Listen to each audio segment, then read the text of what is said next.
ओडिशा राज्य पर बड़ा संकट आ रहा है। ओडिशा के ज्यादातर स्थान जलमग्न हो जाएंगे। भयंकर तूफान से कई सारे जगह विनाश हो जाएंगे। ओडिशा का ज्यादातर जनसंख्या खाद्य संकट और भयंकर बीमारी से समाप्त हो जाएगा। ओडिशा के लोगों को अपने कर्मों का फल प्रभु जगन्नाथ अवश्य देंगे। पूर्ण सृष्टि में परम ब्रह्म जगत के नाथ जगन्नाथ जी ने ओडिशा को चुना है। चारों युगों में प्रभु जगन्नाथ यहीं पर रहते हैं, परंतु केवल कलयुग में प्रकाशित होते हैं। चाहे गुरु नानक देव जी हो, छत्रपति शिवाजी महाराज जी हो, महाराणा प्रताप जी हो, यहाँ तक कि जीसस भी प्रभु जगन्नाथ जी को श्रेष्ठ परम ब्रह्म मानते थे। वो साधु नहीं, वो ऋषि नहीं जिन्होंने प्रभु जगन्नाथ जी का दर्शन नहीं किया हो। लेकिन आज ओडिशा के लोगों ने जगन्नाथ धाम को बर्बाद ही नहीं बल्कि प्रभु जगन्नाथ जी का घोर अपमान किया है। जगन्नाथ धाम और पवित्र नहीं रहा।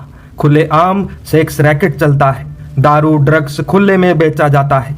जगन्नाथ मंदिर के कुछ सेवक तो खुद को भगवान से ऊपर मानते हैं। ज्यादातर लोग जगन्नाथ धाम भक्ति भावना से नहीं बल्कि पिकनिक यानी मस्ती करने जाते हैं। जगन्नाथ धाम का सबसे पवित्र स्थान महोदधि यानी समुद्र, सी बीच, जहां अनेकों ऋषि मुनि साधु संत तपस्या साधना करके सिद्धि प्राप्त किए हैं। आज वही स्थान पर सिर्फ कलिग्रासित अधर्मी मस्ती करते मिलेंगे। ये गोवा नहीं है, ये भारतवर्ष के 4 धामों में से एक धाम जगन्नाथ धाम है। पुरातन काल में जगन्नाथ जी का महाप्रसाद सभी भक्तों के लिए बिना किसी मूल्य में उपलब्ध किया जाता था, लेकिन आज उसी महाप्रसाद का मूल्य इतना ज्यादा कर दिया गया है कि एक मिडिल क्लास मध्यम वर्गीय परिवार को भी 10 बार सोचना पड़ता है। जब एक गरीब भक्त चाहकर भी प्रभु का महाप्रसाद सेवन नहीं कर पाता अत्याधिक मूल्य की वजह से, उसको तो दुख होता ही है, लेकिन उससे 100 गुना ज्यादा कष्ट प्रभु जगन्नाथ जी को होता है। जगन्नाथ जी के जमीनों को बेचा जा रहा है नियमों के विपरीत। मंदिर को मिल रहे दान को भी नहीं छोड़ा गया। इतना सब होने के बाद भी ओडिशा के ज्यादातर लोग समझ नहीं रहे। फ्री के दारू 500,000 के चक्कर में निकल पड़ते हैं कलिंगासुर के समर्थन में जय जयकार करने। ओडिशा में गरीबी, बेरोजगारी, अन्याय, अत्याचार अपने चरम सीमा तक पहुंच चुका है। इसीलिए तो 600 सालों पहले गुरु अच्युतानंद जी ने ताड़ के पत्ते पर लिख दिया है कि ओडिशा राज्य खंड खंड होकर बिखर जाएगा। ज्यादातर स्थान समुद्र में समा जाएंगे, बचे कुछ स्थान बाढ़ और तूफान से बर्बाद हो जाएंगे।